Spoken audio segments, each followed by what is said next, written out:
Ang milagroso, panalangin ng banal na krus. Ang panalangin ito ay natagpuan sa sepulkro ng Panginoong Hesus noong taong 1700 at ipinadala ng Papa kay Emperador Carlos sa gabi bago siya umalis upang labanan ang kanyang mga kaaway at ipinadala naman niya ito kay San Miguel sa Pransya. Sinumang magbasa o magsuot nito ay hindi kailanman masusunog o malulunod at walang lason ang magkakaroon ng epekto sa kanya. Hindi siya magiging bihag ng digmaan at hindi kailanman matatalo. O makapangyarihang Panginoon, Ikaw ay nagdusa ng kamatayan sa krus para sa aming mga kasalanan. O banal na krus ni Jesus, maging tunay kong liwanag.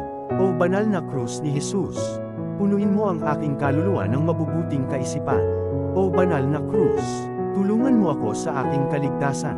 O banal na krus, iligtas mo ako sa mga hindi banal na kaisipan at mga panganib sa mundo upang sambahin ko ang banal na krus